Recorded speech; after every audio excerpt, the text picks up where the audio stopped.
Baik, saudara, mari kita lanjutkan materi ke-6.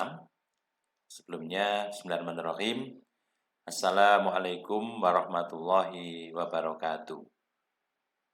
Bagaimana, masih sehat? Mudah-mudahan tetap sehat, sehingga bisa mengikuti perkuliahan secara online ini dengan baik. Nah, mari kita mulai dengan materi yang ke-6 di akuntansi manajemen, yaitu analisis biaya relevan dalam pengambilan keputusan. Jadi pada materi yang kedua, kita sudah membahas berbagai macam istilah dan klasifikasi cost, ya, di mana cost sesuai dengan yang telah kita bahas di materi kedua. Kemudian juga materi sebelumnya, kelima, yaitu variable costing, yaitu menggunakan laporan keuangan berdasarkan pendekatan contribution margin approach, gitu ya. Maka kita bisa menerapkan di dalam pengambilan keputusan yang bersifat jangka pendek dengan menggunakan biaya relevan. Biaya relevan seperti apa? Sudah pernah kita sampaikan di materi yang kedua, ya. Relevan itu artinya biaya yang sesuai dengan keputusan yang diambil. Nah, nanti materinya bisa kita bagi-bagi menjadi beberapa bagian, ya. Yang pertama, kita akan identifikasi cost relevan. Apa yang disebut dengan cost relevan, bagaimana cara menentukan bahwa sebuah cost itu relevan dalam pengambilan keputusan. Kemudian yang kedua, kita akan membahas tentang pengambilan keputusan yang dilakukan oleh manajemen, apakah akan menghentikan atau mempertahankan suatu segmen. Ya, segmen itu bagian, bisa produk, bisa cabang, ya, atau bisa departemen, gitu, atau divisi, begitu. Di mana divisi yang ada itu ada yang rugi, ada yang laba, gitu. Nah, pertanyaannya, apakah yang rugi itu bisa dihentikan saja, ya, daripada tetap menanggung kerugian, atau tetap dipertahankan?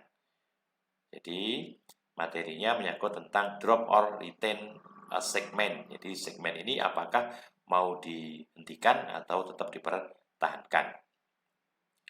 Kemudian yang kedua atau yang kecil di sini adalah keputusan oleh perusahaan apakah akan membuat sendiri suatu komponen produksi atau membeli dari luar. Jadi kasusnya bisa sekarang ini membeli dari luar.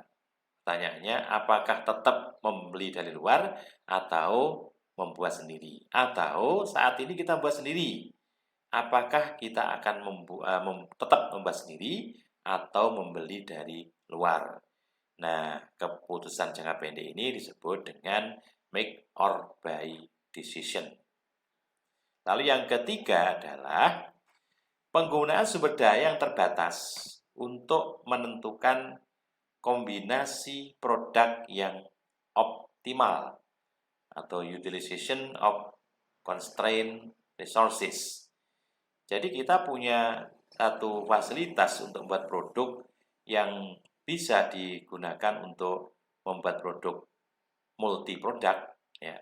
Ada beberapa produk dengan karakteristik biaya yang berbeda-beda antar produk.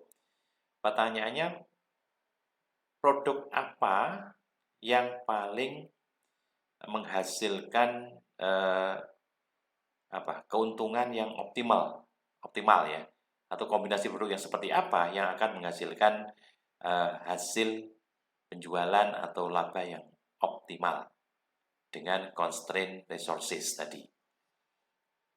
Nanti kita akan bahas, ya, di belakang. Lalu yang lain adalah menerima atau menolak pesanan khusus atau special order. Ini seperti saya sampaikan di materi sebelumnya, ada tawaran dengan harga yang mungkin bagi orang awam pasti tolak ya. Kenapa? Karena dia menawar dengan harga di bawah harga pokok produksi. Bukan di bawah harga jual ya, di bawah harga pokok produksi. Nah, ini akan kita bahas apakah itu diterima atau ditolak, lalu bagaimana kalau diterima, bagaimana kalau ditolak. Dan yang terakhir, menjual atau memproses lebih lanjut produk bersama atau joint product.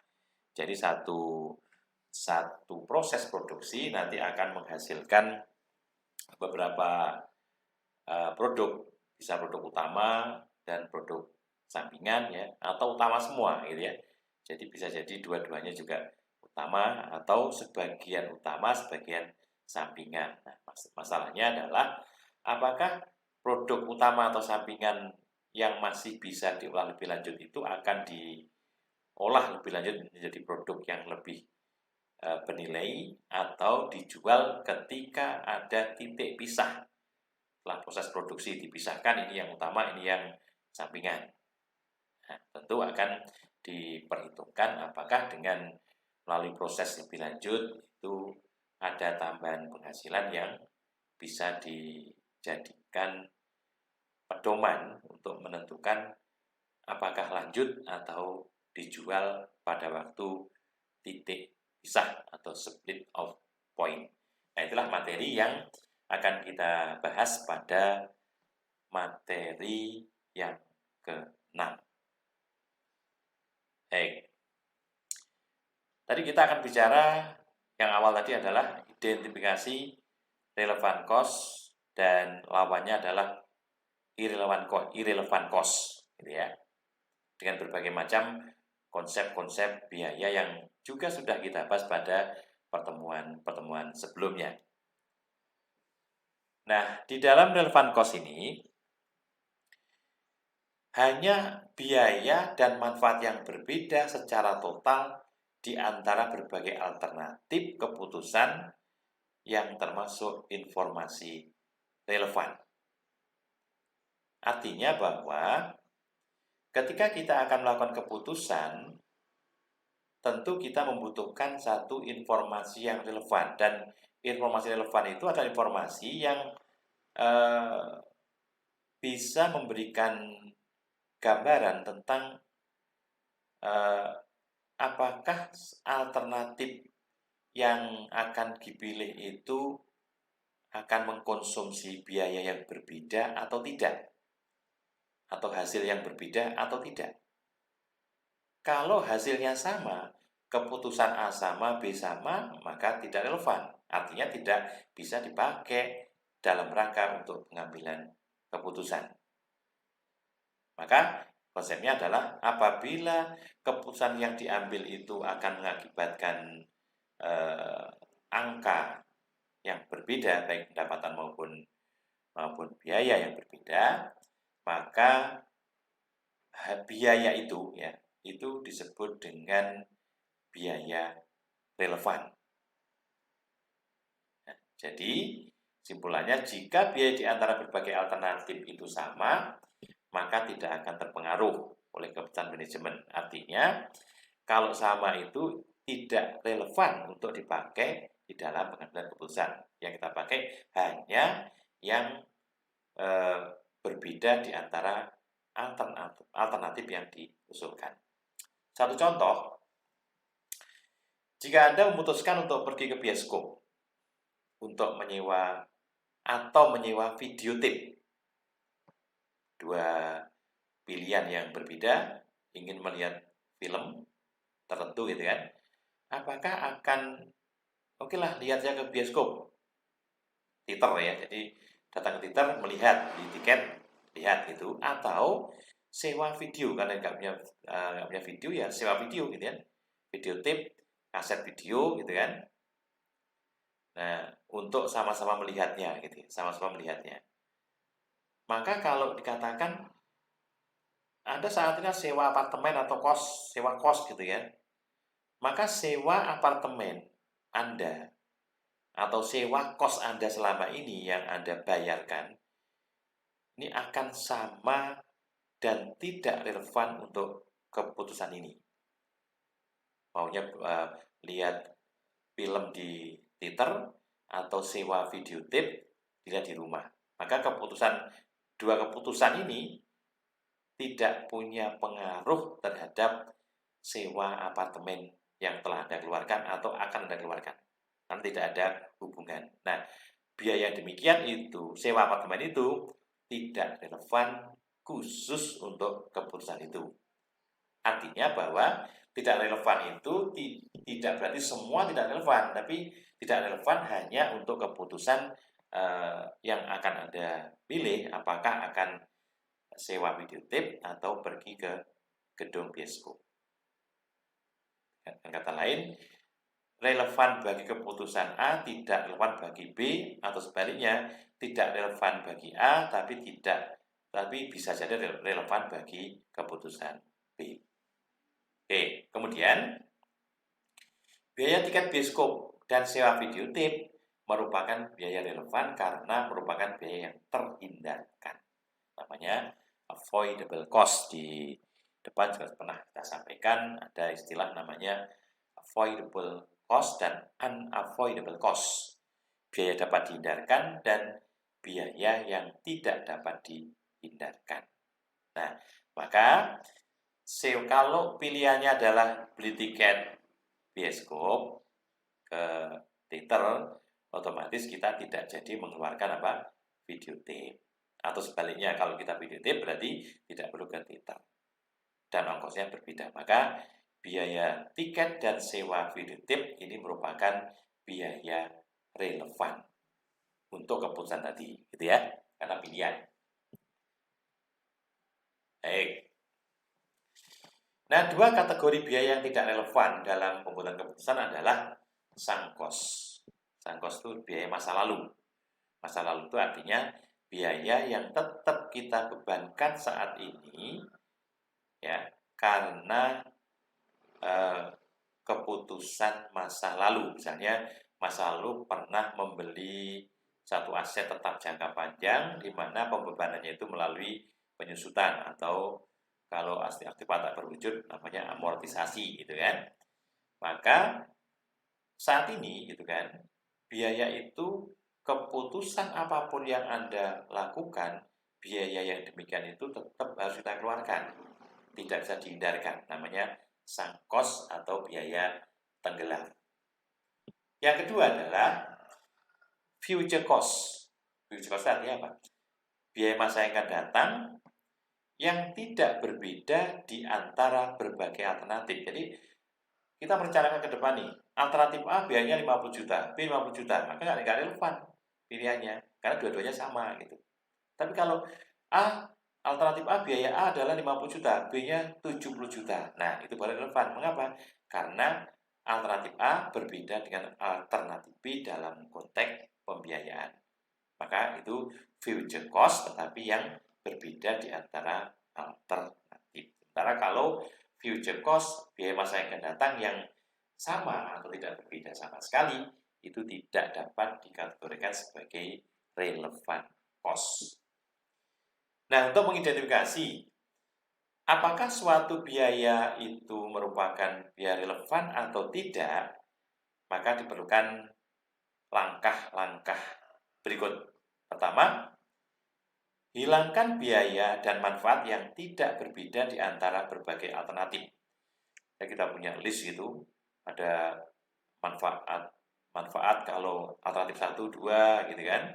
Biaya kalau alternatif biaya A untuk alternatif 1, 2, biaya B untuk alternatif 1, 2 dan seterusnya itu. Nah, itu kita lihat, bandingkan di antara alternatif itu yang sama mana gitu kan, yang tidak sama yang mana. Maka kalau itu biayanya itu tidak berbeda, ya sama, langsung coret. Nanti Anda akan menemukan menemukan biaya maupun manfaat yang berbeda di antara dua alternatif. Kenapa? Karena yang masih sama atau tidak berbeda itu tidak merupakan biaya relevan. Nah, kemudian setelah semua dicoret, maka biaya yang tersisa ini merupakan differential cost atau avoidable cost yang merupakan biaya relevan. Kita masih ingat differential cost biaya yang berbeda kan, berbeda di antara dua alternatif. Kemudian kalau avoidable cost tadi apa? Biaya yang dapat dihindarkan, ya, yang dapat terhindarkan ketika kita mengambil satu keputusan tertentu. Maka dua kategori ini yang termasuk kategori biaya relevan. Oke. Baik, nah kemudian mari kita mulai dengan keputusan yang pertama. Ya, ini langsung contoh ya. Sekiranya nanti Anda kalau mau pelajari lebih lanjut tentu harus membaca bukunya ya secara detail gitu ya. Nah, keputusannya begini. Apakah akan menghentikan atau mempertahankan suatu segmen yang mengalami kerugian? Gitu kan?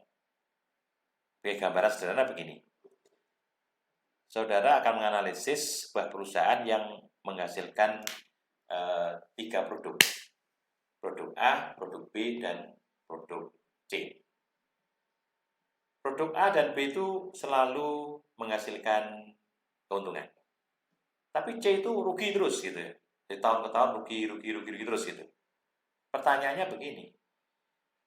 Apakah produk yang rugi itu perlu dihentikan atau diteruskan atau dilanjutkan ya? Dilanjutkan, tidak dihentikan. Nah, tentu ada banyak pertimbangan ya yang harus dapat dipertimbangkan di dalam, atau berapa hal dapat dipertimbangkan dalam menentukan apakah akan melakukan penghentian suatu segmen atau tidak, gitu kan? Karena rugi terus tadi, gitu. Jangan-jangan yang rugi dihentikan malah mengurangi laba lebih banyak, gitu kan? Karena ada biaya yang tidak terhindarkan tetap harus dikeluarkan, gitu. Oke, itu pilihannya begitu ya. Ini keputusan manajemen jangka pendek. Maka digunakanlah berbagai macam konsep-konsep biaya yang memang dikhususkan untuk pengambilan keputusan ini.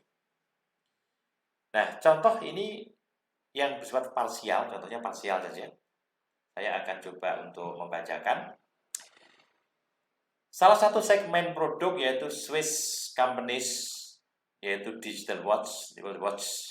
Ini adalah perusahaan jam di mana ada divisi yang menghasilkan jam digital. Ya, jamnya berbentuk digital, di mana pada tahun itu menderita kerugian 100.000 US untuk tahun 2016. Rugi sekian itu ya. Nah, dari mana angka itu diperoleh? Lihat di bawahnya itu. Berikut ini adalah segmen income statement Digital Watch. Jadi laporan keuangan segmen apa? Segmen bagian dari satu perusahaan Swiss company ini yang memproduksi digital watch, jam digital. Oke, kita lihat penjualannya 500.000 US, kemudian dikurangi variabel expense, jadi variabel manufacturing cost 120.000, variabel shipping cost biaya pengiriman 5.000, dan komisi 75.000, total 200, sehingga contribution margin itu adalah 300.000 US. Ini laporan keuangan yang dibuat berdasar konsep variable costing, pendekatan apa? Contribution margin. Seperti yang telah kita bahas pada pertemuan sebelumnya. Kemudian dikurangi dengan berbagai macam biaya tetap.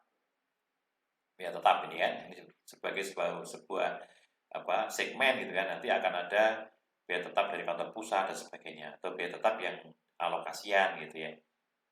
Misalnya di situ ada General Factory Overhead, overhead pabrik umum, ya 60.000. Ada keterangannya nanti ini, ada keterangan ini. Kemudian salary of product line manager, gaji pimpinan produksi, manajer produksi di digital buat ini ya, 90.000. Depresiasi peralatan, equipment, ada tandanya juga ini, 50.000. Lalu produk lain advertising, di biaya promosi khusus untuk digital watch ya, 100.000.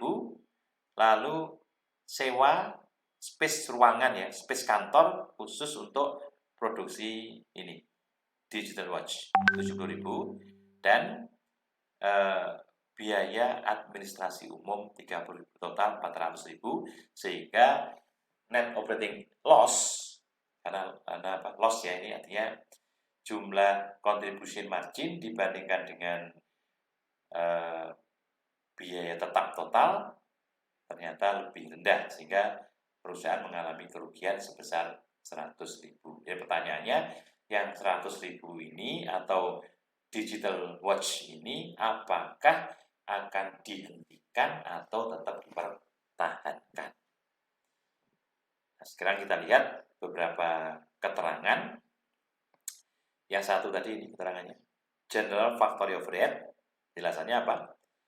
Overhead pabrik umum dan biaya administrasi umum dialokasikan ke seluruh segmen produk lain. Ini biaya ini dialokasi oleh kantor pusat ya ke seluruh segmen.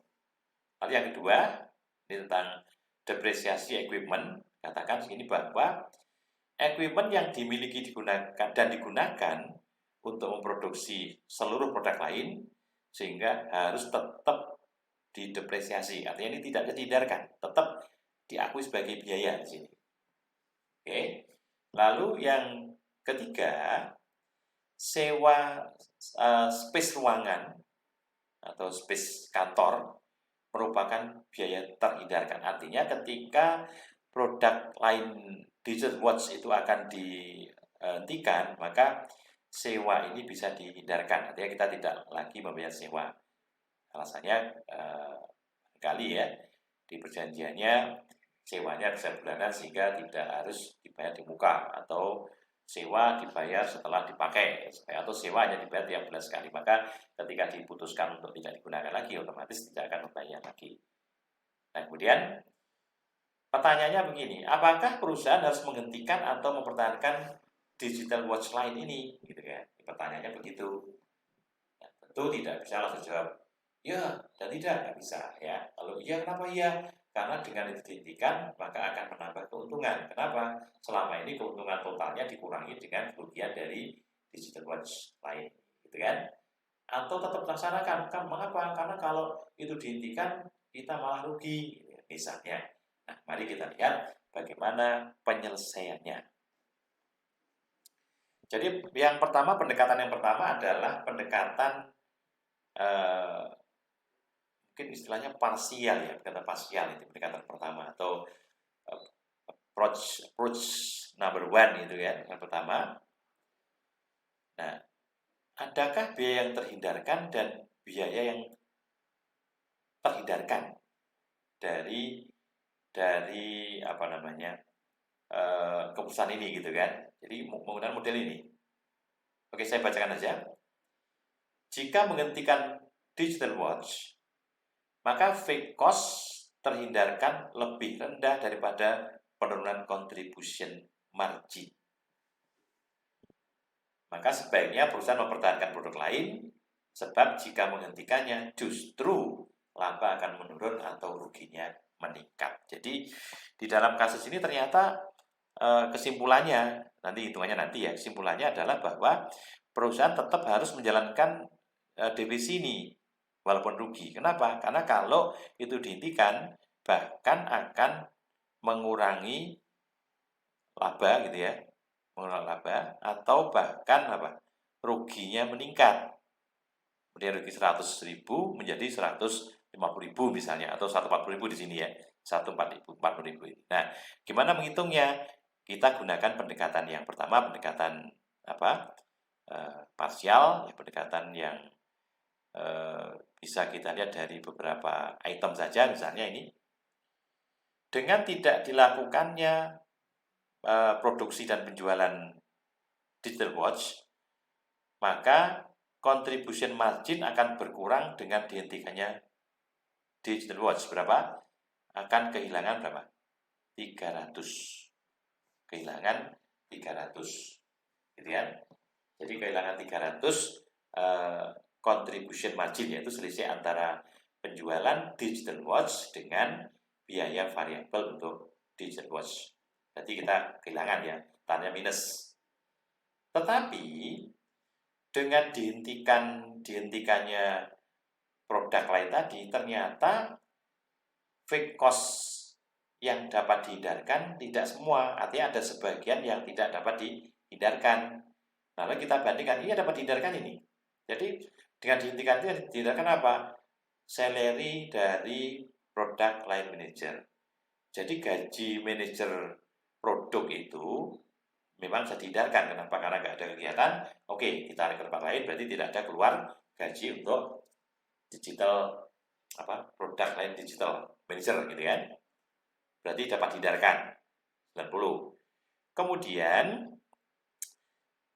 advertising produk lain juga dihindarkan. Mengapa? Karena sudah nggak ada produknya, nggak perlu iklan, nggak perlu promosi. Nah, maka di dalam hal ini ada biaya yang dapat dihindarkan atau avoidable cost 100.000. Artinya dengan dihentikan itu tidak perlu lagi membuat produk ini di pasar atau mengiklankan di pasar. Dan yang ketiga, sewa space pabrik. Kenapa tadi katakan bahwa space pabrik itu bisa dihindarkan tadi ya, dihindarkan artinya ketika tidak dipakai untuk produksi bisa dihindarkan. Nilai 70 berarti kita akan kehilangan 300 karena contribution marginnya 300.000, tetapi kita banyak bisa menghindari biaya tetap itu 260. Maka ternyata terjadi apa itu? Rugiannya meningkat dari 100 menjadi 140. Jadi 100 rugi biasa ditambah dengan rugi karena ada beban tetap yang tidak dapat dihindarkan, tetap harus dikeluarkan dan diperhitungkan dalam divisi itu, sehingga kalau divisi dihentikan ya akan dihitung oleh perusahaan ya bahwa ada tambahan kerugian sebesar 40.000 ini. Artinya kita kehilangan 300 tapi hanya dapat dihindarkan biaya 260, berarti kita masih rugi sekian. Maka ruginya menjadi 140 dari sebelumnya 100. Nah, maka dari sini aja kita sudah bisa memutuskan bahwa sebaiknya perusahaan tidak melakukan penghentian segmen digital watch tadi. Baik. Nah, ini ya. Keterangannya begini. Produk digital watch lain sebaiknya tidak dihentikan sebab rugi justru meningkat 40.000. Sebabnya kenapa?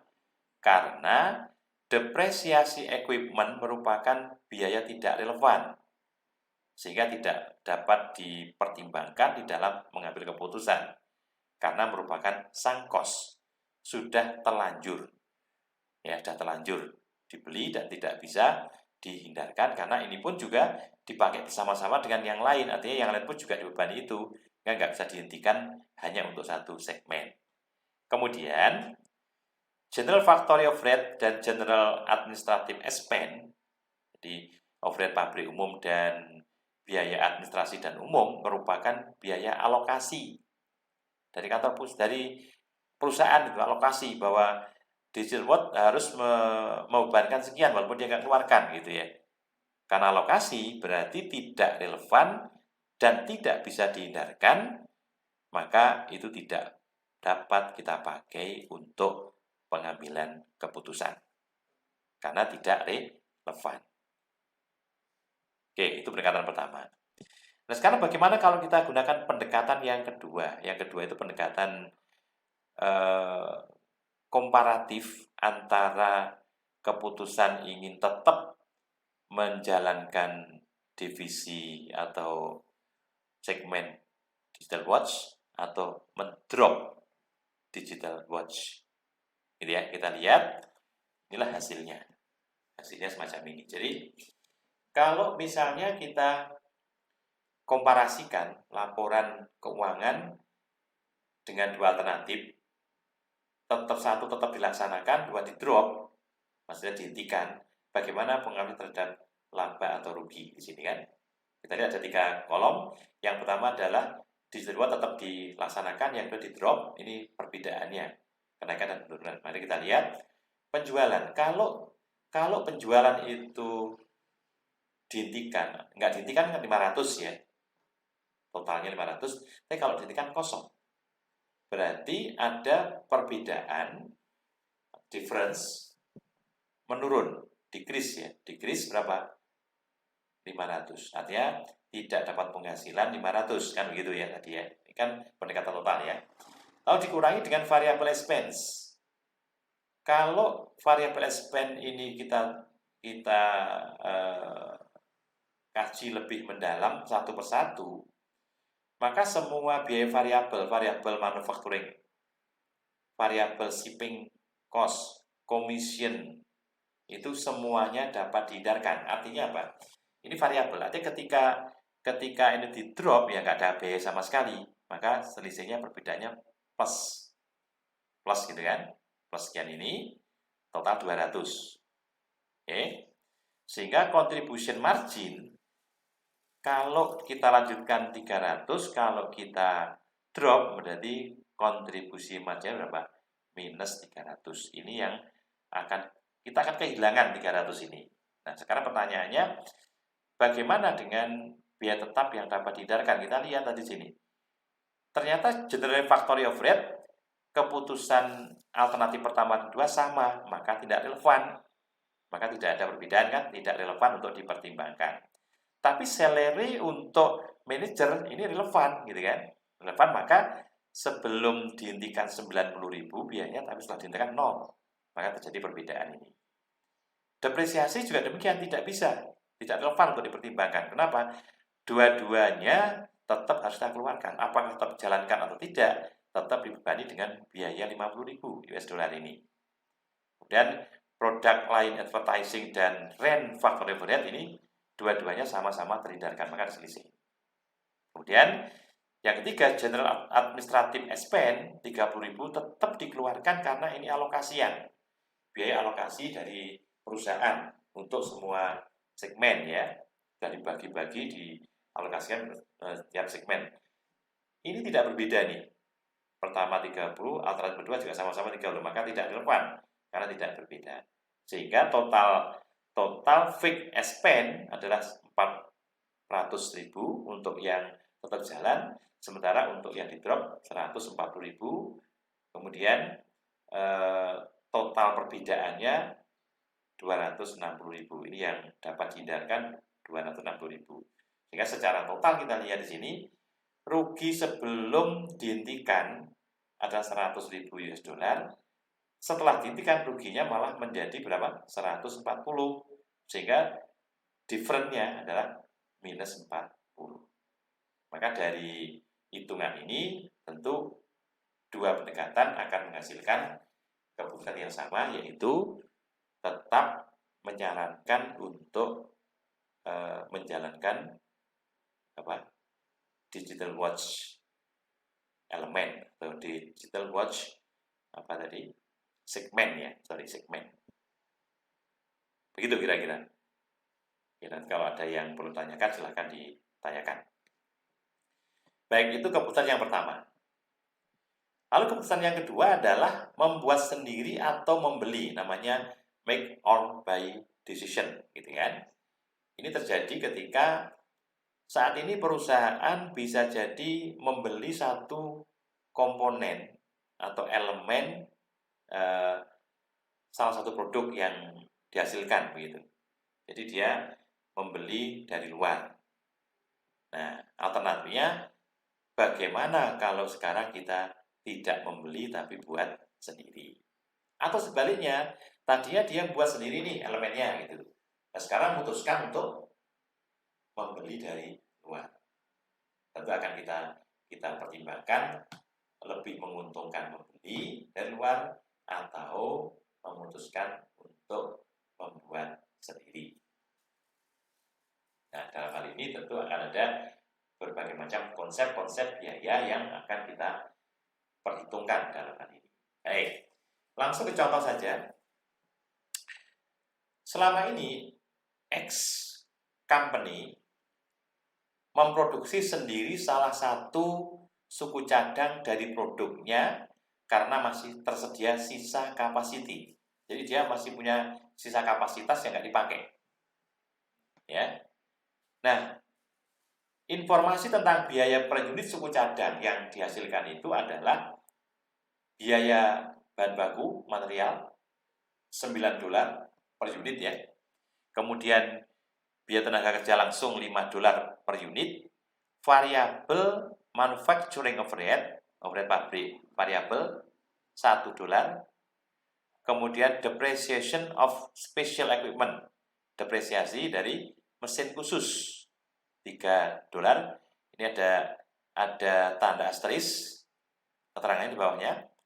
Special equipment ini tidak dijual atau disewakan apabila tidak digunakan. Jadi selama ini kita pakai mesin khusus ini, tapi begitu kita akan mengubah status dari membuat untuk membeli, maka mesinnya itu nggak bisa dijual atau tidak bisa dipakai untuk kegiatan yang lain. Nganggur kan? Nah, berarti nanti nggak terhindarkan di sini kan? Lalu yang kelima, gaji supervisor $2 per unit. Lalu general factory overhead, pabrik umum ya, 10. Ini juga ada keterangannya. Merupakan common cost yang dialokasikan atas dasar jam tenaga kerja langsung. Atau ini merupakan common cost biaya bersama ya. Nah, biaya bersama nggak terhindarkan tentunya gitu kan, biaya bersama 10, sehingga total unit product cost adalah 30. Ya, $30 per satu unit. Lalu keterangan di bawahnya, biaya yang kita desain jadi 30 ini dengan asumsi perusahaan itu membuat produk sebanyak 20.000 unit suku cadang dalam 1 tahun. Jadi 20.000 suku cadang dalam 1 tahun dengan ongkos berapa? $30 per satu unit. Ada tawaran dari pemasok eksternal, orang luar nawar ini untuk memasok 20.000 unit suku cadang dengan menawarkan harga 25. Jadi kalau kita beli, kita akan mengeluarkan uang $30 per satu unit, tapi orang lain menawarkan kepada kita nih, harganya berapa? $25 per satu unit. Pertanyaannya adalah, apakah kita akan membuat sendiri atau membeli dari luar yang harganya lebih murah? Kalau Anda suruh jawab, kira-kira yang mana yang Anda pakai? Mungkin jawaban Anda, beli aja Pak, itu nggak repot ya. Itu pun harganya lebih murah. Kalau kita buat 30, kalau kita beli di luar cuma 25 kan lebih menguntungkan, lebih efisien kalau kita beli dari luar. Apakah jawabannya betul begitu? Nah, tidak selalu demikian.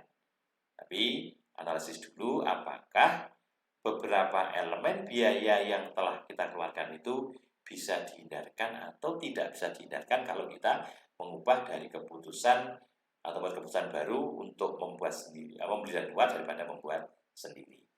Mari kita lihat dengan menggunakan konsep relevan cost ya. Relevan cost, kita akan mencoba untuk menentukan apakah akan membeli atau membuat sendiri. Mari kita lihat. Solusi untuk X companies dalam make or buy decision sebagai berikut. Ini total biaya diferensial untuk 20.000 unit ya. Kalau kita membeli dari luar, harganya berapa? 500.000. Totalnya 500.000. Yaitu 20.000 unit, ini kan dikalikan dengan $25 tadi kan. Kalau kita beli hanya berapa? 500.000 gitu kan. Tapi kalau kita buat sendiri berapa? Direct material 180. Totalnya ya. Ini dari mana perkaliannya? 20.000 kalikan harga tadi ya, harga atau tarif tadi di muka ya, di halaman sebelumnya tadi. Kemudian direct labor 100, nggak sama.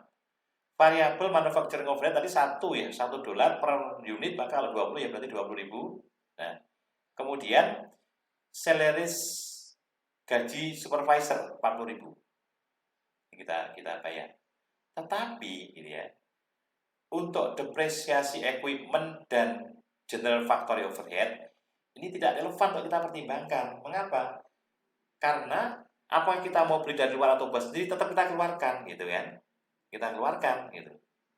Maka yang kita pertimbangkan sekarang jadi berapa? Kalau kita beli 500.000 US dollar, tapi kalau kita buat sendiri hanya 340.000 US dollar.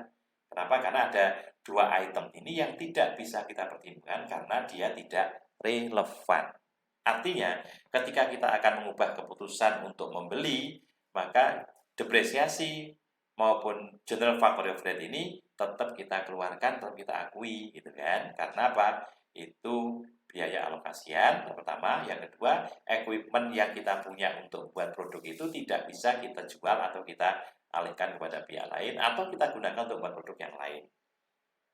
Tentu akan kita keluarkan sebesar depresiasi sesuai dengan perhitungan depresiasi berapa tahun yang sudah diselesaikan di awal pembelian equipment itu.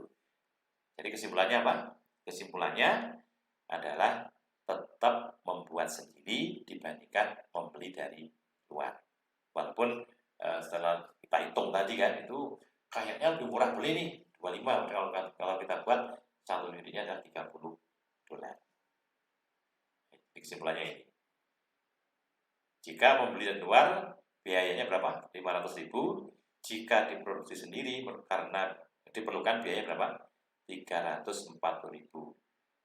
Keputusan yang tepat adalah tetap memproduksi sendiri, sebab biaya memproduksi sendiri lebih rendah 160.000 dibandingkan membeli dari pemasok luar. Itulah keputusan yang kedua untuk membuat sendiri atau membeli dari luar. Baik. Kemudian yang ketiga, pesanan khusus. Ini di depan sudah berkali-kali saya sampaikan ya. Ada namanya pesanan khusus atau special order. Karena khusus biasanya dia mintanya harganya khusus kan gitu. Harga khusus. Kenapa? Karena mereka akan umumnya membeli dalam jumlah yang banyak, tapi dengan harga yang lebih rendah, bahkan lebih rendah dari biaya produksi. Nah, mari kita lihat. Pesanan khusus atau special order merupakan pesanan pada waktu tertentu yang bukan merupakan pesanan dari kegiatan normal perusahaan. Jadi istilahnya apa? Luar biasa, pesanan luar biasa atau abnormal gitu kan. Biasanya pesanan khusus ini meminta harga lebih rendah dari harga jual normal. Pasti ya biasanya meminta lebih rendah dari harga jual normal.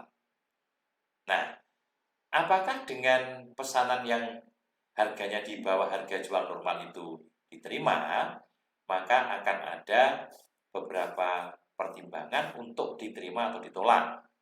Diterima jika ini diskriminasi harga yang ditetapkan tidak merusak harga jual normal. Artinya, mereka beli dengan harga murah tapi tidak dijual di pasar umum. Contohnya sederhana begini. Kalau saudara membeli bakso, beli mie ayam, bakso gitu ya, atau soto ya barangkali ya, itu pakai mangkok. Mangkok tulisannya apa itu? Ada Ajinomoto, ada Miwon ya, ada kecap ABC gitu kan. Kenapa? Kan dari hadiah kan. Jadi kalau ketika pembeli itu membeli Ajinomoto 1 kilo atau setengah kilo, dapat langsung piring 1. Ada capnya, ada kode, ada capnya begitu ya. Nah, mereka berarti perusahaan Ajinomoto atau kecap itu tentu akan pesan terlebih dahulu produknya itu. Pesan pada perusahaan piring, perusahaan mug atau gelas atau mungkin termos kecil atau yang lain ya. Bentuknya macam-macam gitu. Dia pesanan yang khusus, tentu dia minta harga khusus tapi jumlahnya besar. Dia ingin membeli dengan jumlah yang besar, tapi ditentukan dan umumnya mereka meminta harga yang jauh lebih murah dibandingkan harga jualnya, gitu kan? Oke. Nah, Syaratnya tadi itu kan, sehingga kalau dia tidak dijual otomatis tidak mengganggu harga normal gitu, karena dia hanya dihadiahkan atau dibeli dengan harga murah, tapi dengan membeli barang itu sehingga hanya khusus untuk pembeli saja yang betul-betul membeli produk yang dia jual gitu ya. Jadi tidak akan melanggar harga jual normal. Lalu yang kedua, perusahaan masih mempunyai sisa kapasitas. Mesin kita itu kapasitasnya 100.000 unit nih. Sekarang baru terpakai 60.000 unit. Berarti masih sisa berapa? 40.000 unit. Ya. Artinya, ketika kita membuat produk di bawah 100, maka biaya yang kita bebankan ya 100 itu gitu. Depresiasinya setahun kan. Dan itu dihitung bukan produk asalnya dasarnya, tapi dari hasil pembagian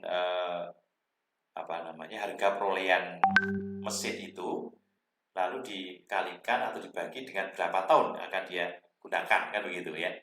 Nah, berarti apa yang terjadi? Biaya pesanan tentu akan lebih murah, tapi kita akan memenuhinya ketika kita masih mempunyai kapasitas yang masih menganggur. Lalu yang ketiga, harga pesanan khusus lebih besar dari incremental cost dari pesanan tersebut. Artinya, ketika kita memutuskan akan menerima produk harga yang rendah itu, salah satu pertimbangannya adalah apakah ada incremental cost lebih besar ya dari pesanan tersebut. Artinya yang kita terima harganya itu apakah lebih besar dibandingkan dengan biaya yang kita keluarkan untuk biaya variabel ya. Biaya variabel yang kita keluarkan tidak menghitung biaya tetapnya. Nah, itulah 3 variabel atau 3 indikator yang bisa memberikan semacam indikator bahwa perusahaan akan menerima atau menolak satu pesanan khusus. Baik, mari kita lihat contohnya. Mountain Cycles ini perusahaan sepeda gunung kayaknya ya, sepeda gunung. Ini menerima pesanan khusus dari kepolisian untuk memproduksi sepeda. Maaf sebentar.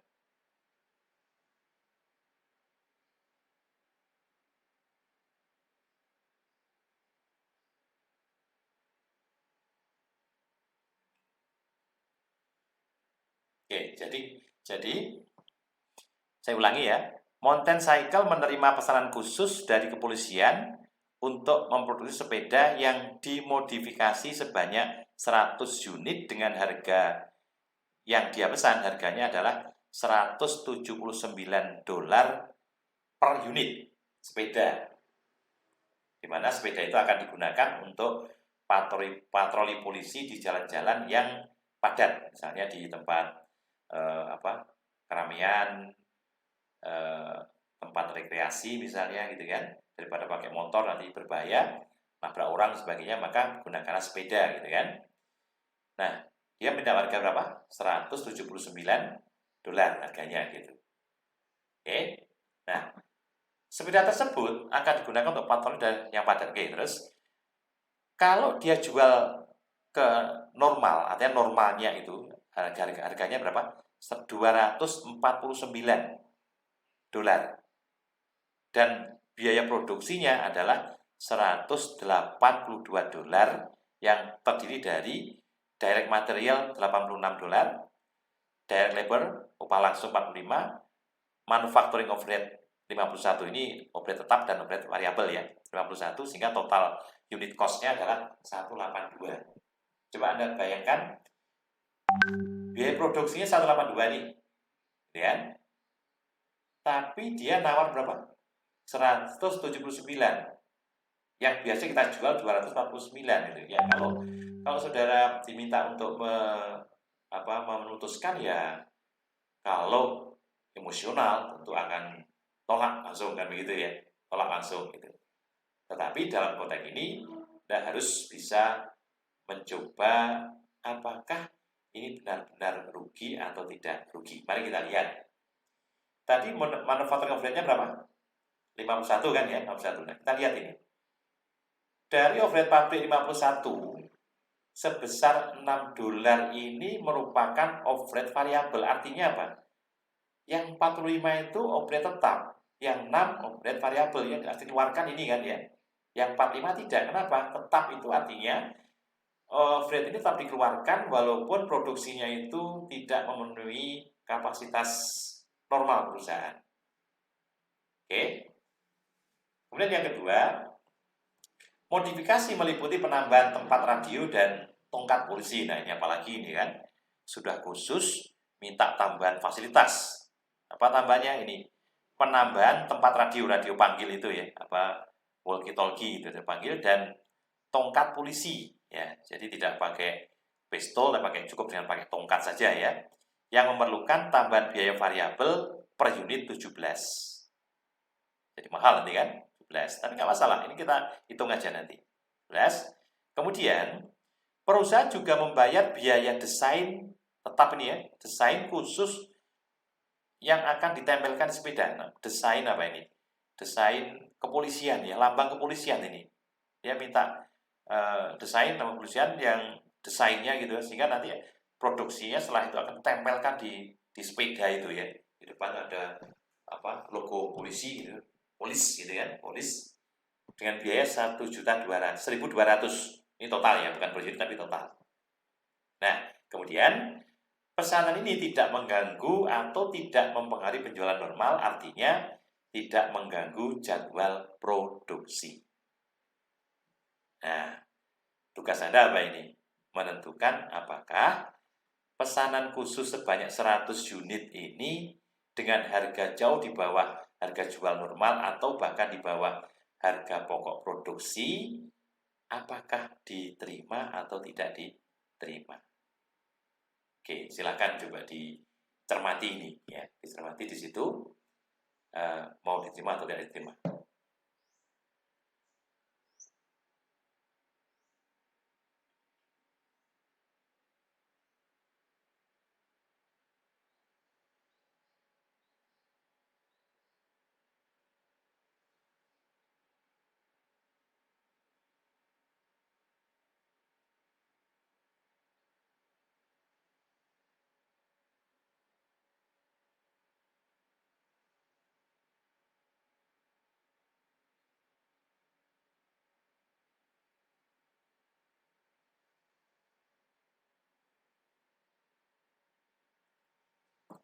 Oke, baik. Mari kita coba analisis pesanan khusus selanjutan ini. Apakah ada peningkatan laba bersih apa tidak, gitu kan? Jadi tadi syarat utamanya apa tadi? Tidak mengganggu harga normal, satu. Yang kedua apa? Perusahaan masih punya kapasitas. Yang ketiga, tentu ada kenaikan income namanya incremental.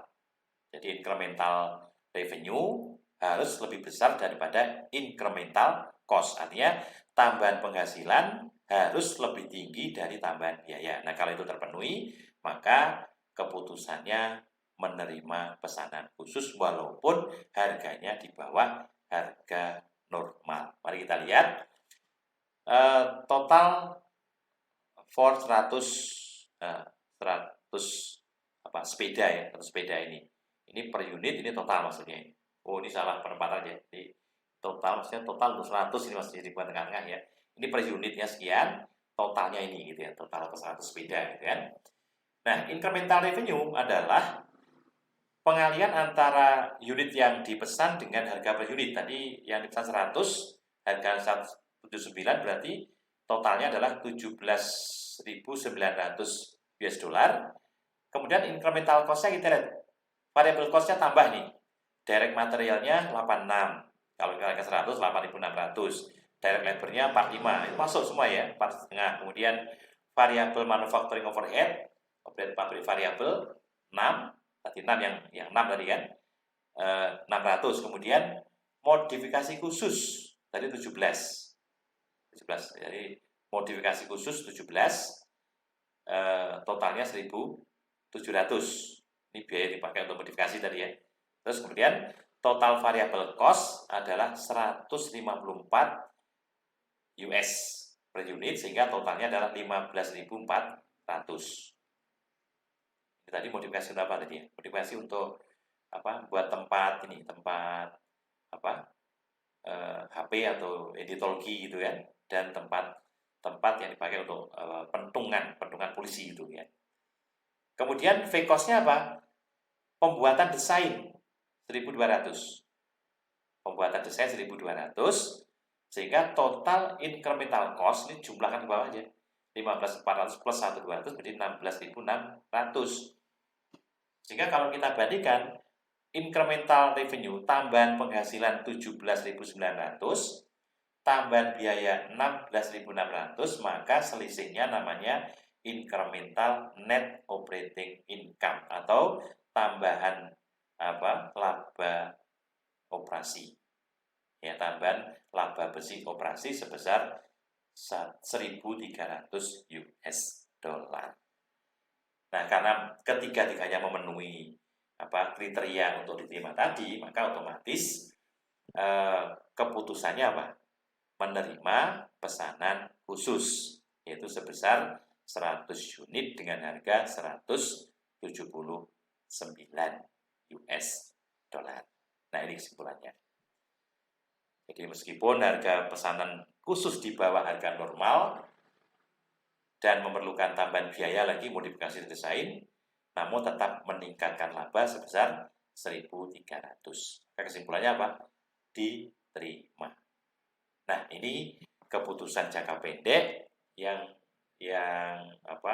ada di akuntansi manajemen. Baik. Kemudian yang lain adalah kombinasi produk yang optimum atau utilization of constraints resources. Jadi ada kombinasi produk yang optimum dari penggunaan sumber daya yang terbatas yang akan dapat memberikan keuntungan atau hasil yang optimum. Oke, penjelasannya begini. Manajer selalu dihadapkan pada suatu masalah, bagaimana sumber daya yang terbatas dapat digunakan secara optimal. Jadi bagaimana sumber daya yang terbatas itu dapat digunakan secara optimal. Kendala apa yang dihadapi? Salah satunya adalah keterbatasan jumlah jam mesin. Artinya kita tidak mempunyai jam mesin yang cukup untuk membuat semua produk itu dihasilkan, gitu kan? Atau mungkin jam tenaga kerja langsung, atau dengan kata lain keterbatasan kapasitas yang dimiliki. Nah, dengan kapasitas yang terbatas ya kita tidak bisa semuanya dipenuhi. Nah, itu bagaimana kreasi dari manajer dalam hal ini untuk membuat produk, kombinasi apa yang paling baik, gitu kan? Nah, yang kedua adalah keterbatasan permintaan pasar atas produk perusahaan. Misalnya produk A ini kalau dihitung labanya paling tinggi, atau produk A itu paling banyak menghasilkan contribution margin per unit itu. Tetapi pasarnya terbatas. Pasar hanya bisa mampu menampung 1.000, dan kita bisa buat 3.000 gitu kan. Dan untungnya sangat tinggi kalau semua 3.000. Tetapi pasarnya terbatas. Masa mau diproduksi? Kan enggak kan? Nah, maka itu namanya keterbatasan, baik keterbatasan dari internal maupun eksternal. Nah, maka seorang manajer dalam hal ini harus benar-benar mampu untuk mengoptimalkan dari berbagai macam kendala ini, kendala eksternal maupun eksternal itu, untuk membuat produk atau berbagai macam produk yang akan mengoptimalkan keuntungan bagi perusahaan. Oke. Nah, kemudian yang kedua, ini solusinya begini. Karena sumber daya terbatas, ini solusi ya, maka perusahaan tidak dapat memenuhi semua ambisinya, gitu kan? Ada keterbatasan. Sehingga harus memutuskan bagaimana sumber daya yang terbatas itu tetap digunakan secara baik, begitu kan? Oke. Biaya tetap tidak pernah terpengaruh oleh pilihan yang dibuat. Karena sudah sama ini. Mesinnya sama, satu mesin atau beberapa mesin yang sudah kita punya gitu. Jadi biaya tetapnya nggak ada masalah apa-apa ini. Artinya ya itu tidak perlu kita pertimbangkan, karena Ya tetap segitu tuh, ya tetapnya. Mesinnya tetap tiap tahun ya harus dibanding dengan biaya penyusutan, depresiasi sekian. Jadi nggak berubah apa. Sehingga manajer harus memilih tindakan yang akan memaksimalkan total contribution margin. Jadi, pilihan utama yang harus atau ketentuan utama yang harus dilakukan oleh manajer itu adalah bagaimana memaksimalkan total contribution margin. Itu aja. Kenapa? Karena fixed cost-nya tetap tidak bisa ditaati lagi gitu kan. Nah, total kontribusi margin akan mencapai tingkat maksimum dengan mempromosikan produk-produk perusahaan atau menerima pesanan yang memberikan contribution margin tertinggi. Jadi intinya yang paling banyak menghasilkan kontribusi margin tertinggi yang kita pakai yang itu. Dengan asumsi memang ada keterbatasan ya, tapi kalau oh ternyata tertinggi itu ada keterbatasan ya maka pilih yang kedua. Yang kedua ada keterbatasan, pilih yang ketiga dan seterusnya. Nah itu yang dilakukan oleh manajemen dalam hal ini ya. Jadi tidak bisa kok yang paling tinggi yang kita pakai nggak bisa demikian gitu ya. Nah untuk memberikan gambaran lebih konkret, mari kita lihat contohnya ini. Ensign Company itu memproduksi dua produk X dan Y. X dan Y ini ya. Data tentang kedua produk tersebut adalah sebagai berikut. Saya langsung bacakan aja. Untuk X dan Y, harga jual per unit untuk X $60, untuk Y $50. Kemudian variabel expense per unit, biaya variabel per unit $36 untuk X dan 35 untuk Y. Sehingga contribution marginnya berapa? 24 untuk X dan Y 15. Nah, kalau kita lihat hanya ini aja, sampai sini kita lihat ini, gitu kan? Kita lihat ini aja sampai sini. Maka sebaiknya produk mana yang dipakai? Pasti X kan? Kenapa? Karena X bisa memberikan kontribusi margin tertinggi kan begitu. Tapi kita lihat ini. Kontribusi margin rasio kan 40 kan? Ini 30. Maka yang terbaik adalah yang kita produksi yang mana? Ini aja, X. Ini yang terbaik. Tapi kita lihat ini. Ternyata current demand per week dalam unit atau permintaan per minggu saat ini gitu kan dalam unit untuk X hanya 2000 dan Y-nya berapa? 2200. Artinya begini, sebaiknya kalau kita punya kesempatan untuk berproduksi yang sebanyak-banyaknya yang X aja kita pakai itu. Tapi current demand-nya hanya 2000. Nggak mungkin kita buat produk 3000, 4000 nggak mungkin kan? Maka harus tetap kita pakai yang 2000. Maka ada keterbatasan itu. Yang pertama, itu. Yang kedua, processing time atau waktu pemrosesan yang diperlukan oleh mesin N34 per unit untuk X itu 1 menit untuk 1 unit ya. 1 unit itu diperlukan waktu 1 menit. Untuk Y berapa? Setengah menit. Jadi untuk X untuk membuat 1 unit diperlukan 1 menit, untuk Y hanya diperlukan setengah menit. Nah, berarti nanti kita tidak bisa lagi mendasarkan pada contribution margin per unit, tapi kita akan bisa menggunakan contribution margin per menit kan begitu. Nanti jauh lebih akan berbeda nanti hasilnya. Mari kita lihat. Mesin N34 yang kita pakai ini kapasitasnya adalah 2400 menit per minggu. Jadi kita hanya bisa buat berapa ini? Kalau A semua ya 2000, lainnya pakai Y gitu kan. Tapi kalau yang X saja ya hanya dapat berapa ini? Ini 200 sisanya untuk Y, untuk X gitu kan. Untuk X aja gitu kan. Nah, jadi 2400 ini dipakai untuk membuat produk X dan produk Y. Pertanyaannya begini, berapa jumlah produk X dan produk Y yang harus diproduksi untuk memperoleh laba yang optimum? Ini yang kita cari gitu kan. Jadi tadi kan kuncinya apa? Bagaimana memaksimalkan apa? Total contribution margin. Gitu kan? Tapi kita lihat kendalanya apa? Oh, pasar terkendala. Yang kedua apa?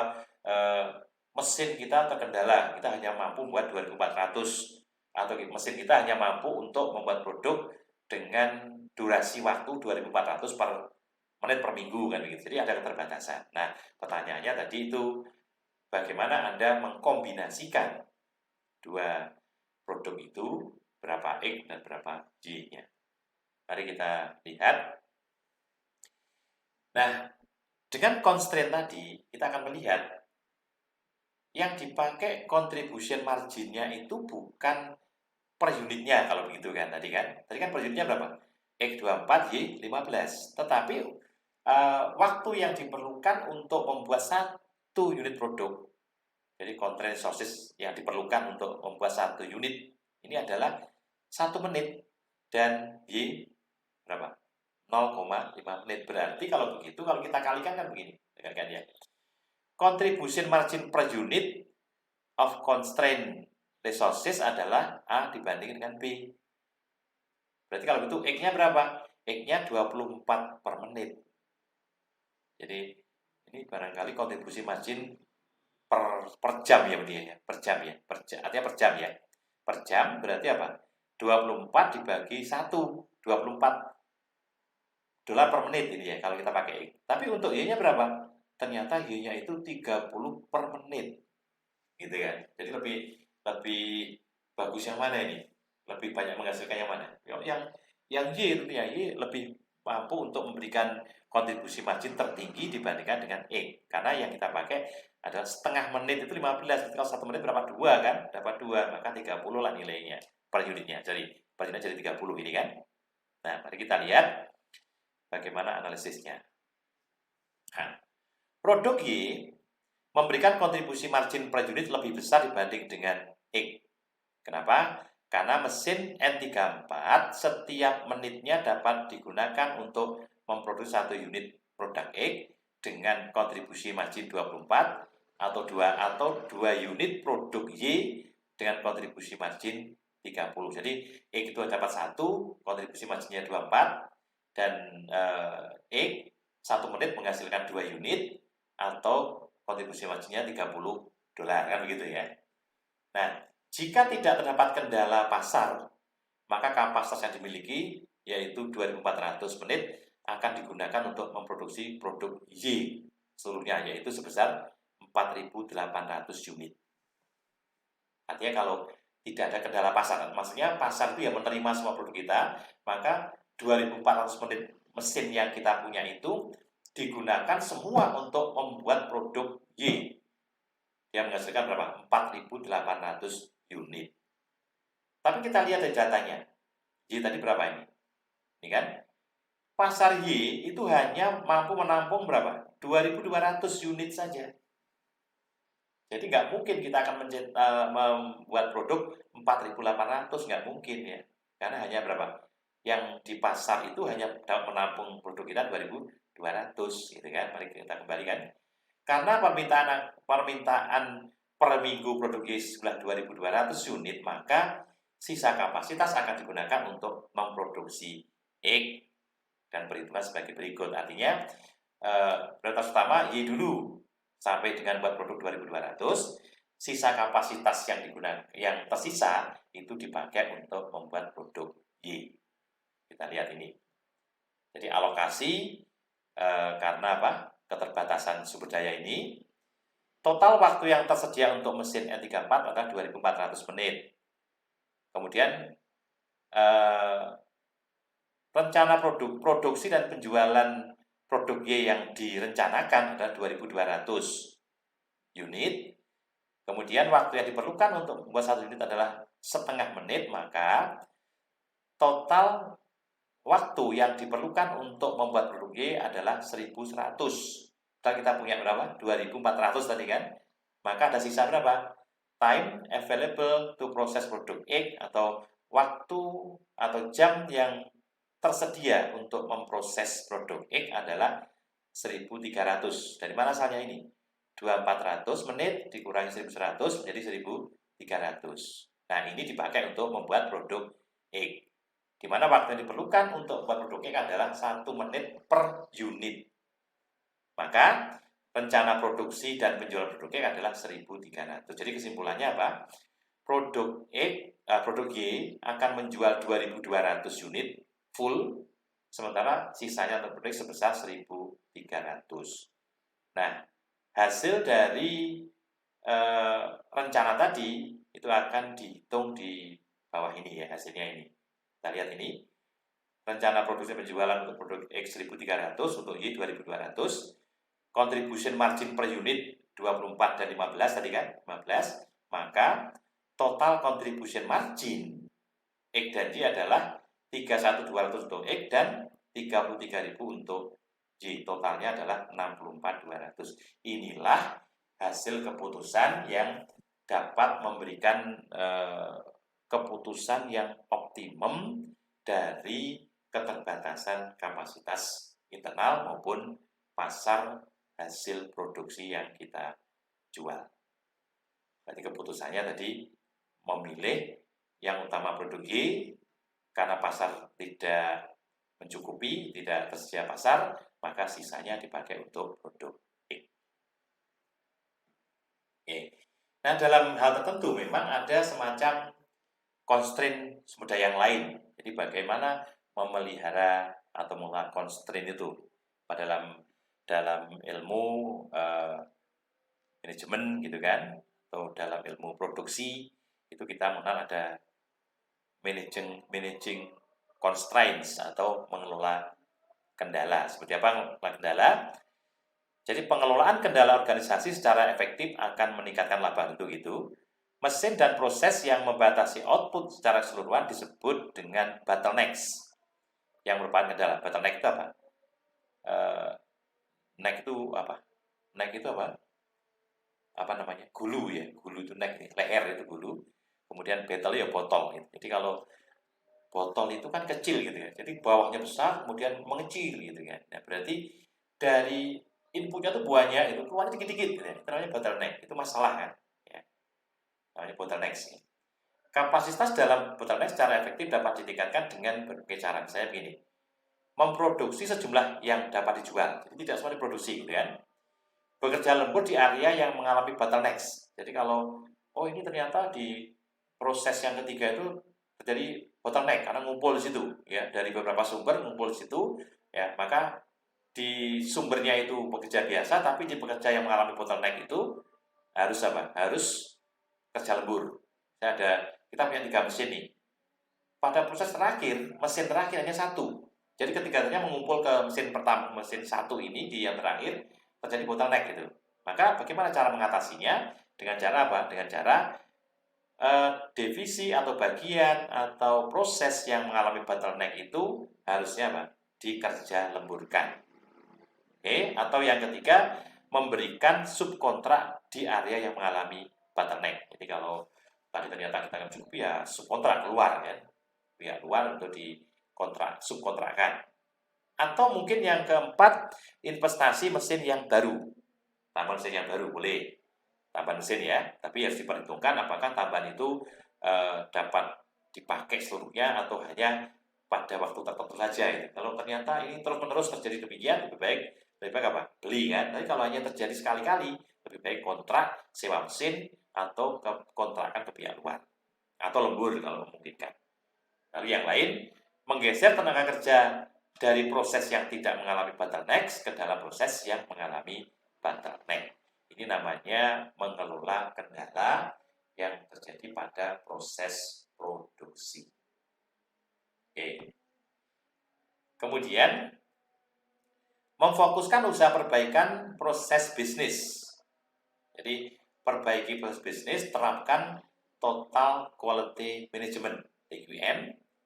Jadi TQM menganggap bahwa perbaikan yang terus-menerus, gitu kan, terus-menerus terhadap mutu, ya, dan proses rekayasa ulang. Jadi pemikiran kembali yang fundamental bahkan radikal tentang suatu proses bisnis gitu kan, bisa nyusun kembali visi, misi dan seterusnya sampai proses bahkan sampai dengan terjadi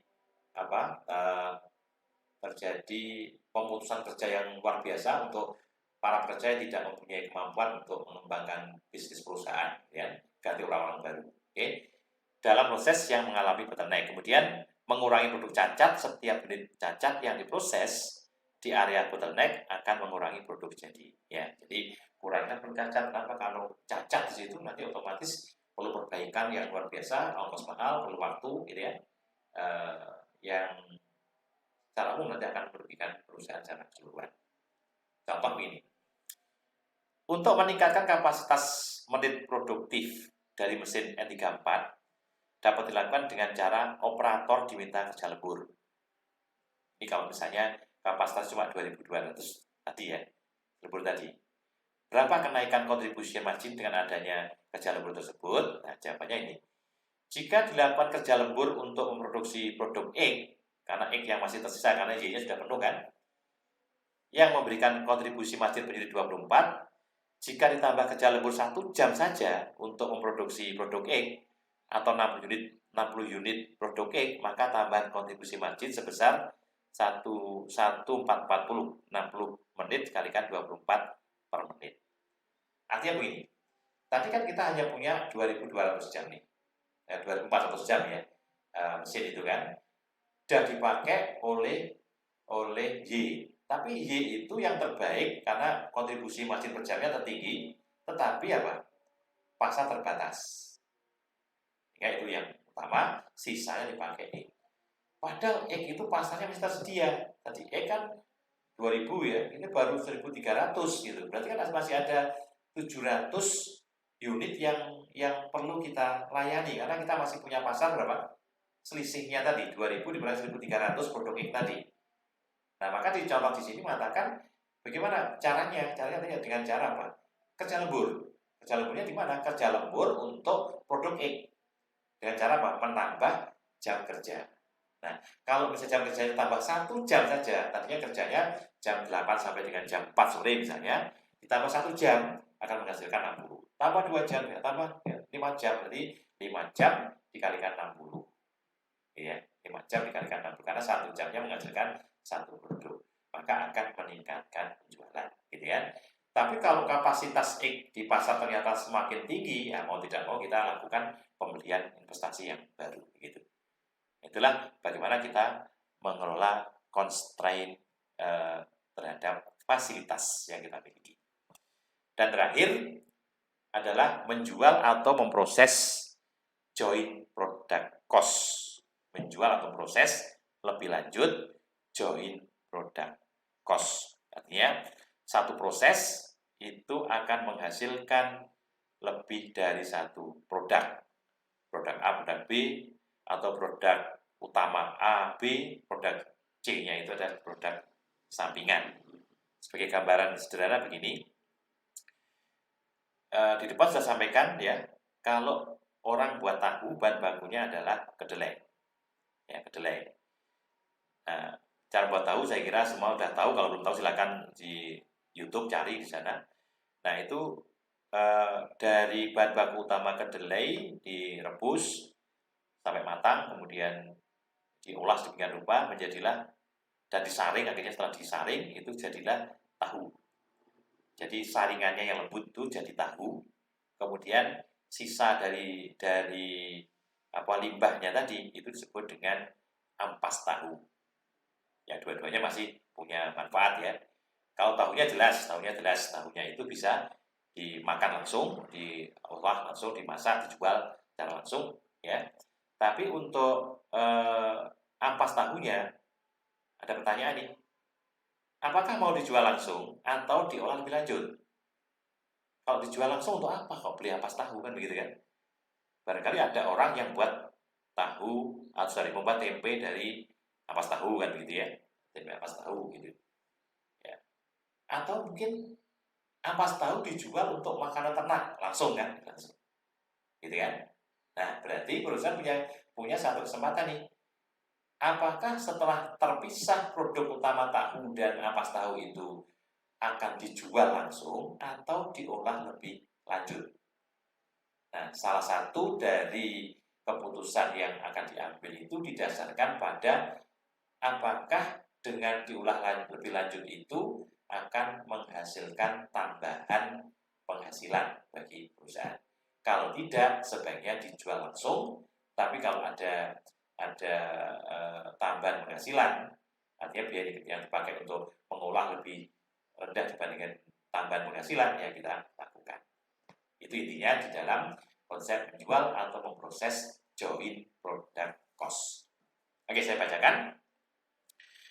Beberapa perusahaan menghasilkan sejumlah produk akhir dari bahan baku tunggal. Tahu tadi ya. Atau dalam hal pertambangan, tambangan minyak itu nanti keluar bensin, keluar macam-macam lah gitu ya. Ya. Nah, sejumlah produk akhir tersebut disebut dengan joint product. Joint product ya. Jadi joint product itu artinya dari satu proses nanti akan menghasilkan banyak produk. Nah, totalnya itu namanya joint product. Nah, kemudian ada beberapa istilah yang penting di situ. Ada istilah split of point. Apa itu?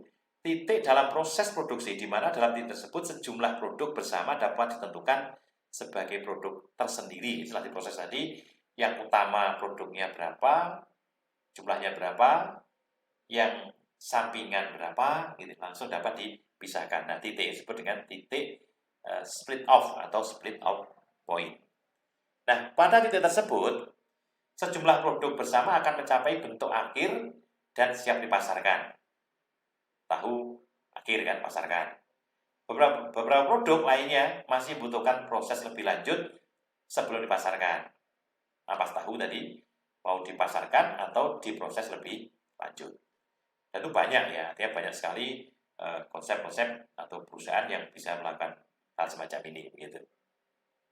Nah, jika pendapatan diferensial dengan memproses lebih lanjut produk lebih besar dibanding dengan biaya diferensialnya, artinya tambahan pendapatan dibandingkan dengan tambahan beban itu lebih besar, artinya terdapat laba diferensial, maka akan lebih baik atau lebih menguntungkan jika diproses lebih lanjut. Dan sebaliknya, kalau ternyata biaya yang kita pakai untuk proses lebih mahal dibandingkan hasilnya, gitu kan, maka lebih baik apa? Langsung dijual dalam kondisi titik pisah tadi. Yang kedua, biaya produk bersama atau joint cost merupakan sunk cost yang tidak relevan dalam pengambilan keputusan apa yang akan dikerjakan dan titik split off tahap selanjutnya. Jadi yang joint cost yang biaya dikeluarkan untuk buat produk itu nggak layak untuk dipertimbangkan dalam mengambil satu keputusan bisnis karena sudah sunk cost. Baik, contohnya begini. Ada perusahaan namanya NW Company, dia membuat produk sebanyak tiga jenis, produk A, produk B, dan produk C. Ini adalah datanya ini ya. Nilai jual saat split off, artinya setelah dipisah, tadi nilai jualnya ini A 120, B 150, dan C 60. Ini saat dipisahkan ya. Kalau produk-produk ini diolah lebih lanjut, maka akan dapat dijual seharga 160.000 US dollar untuk A, 240.000 dolar untuk B, dan 90.000 dolar untuk C. Ini kalau diolah lebih lanjut. Kemudian alokasi joint cost. Joint cost artinya alokasi biaya yang telah terjadi itu 80.000 untuk A, 100.000 untuk B, dan 40.000 untuk C. Tapi kalau produk itu diolah lebih lanjut, ongkosnya berapa? 50. Ongkosnya 50 ini. 50.000 US dollar, 60.000 US dollar, dan C-nya berapa? 10.000 US dollar. Pertanyaannya begini, apakah produk A, B, dan C itu perlu diolah lebih lanjut atau tidak perlu dan langsung dijual? Mari kita lihat analisisnya begini. Analisis keputusan menjual atau memproses produk A kita lihat. Menjual setelah proses 160 nih.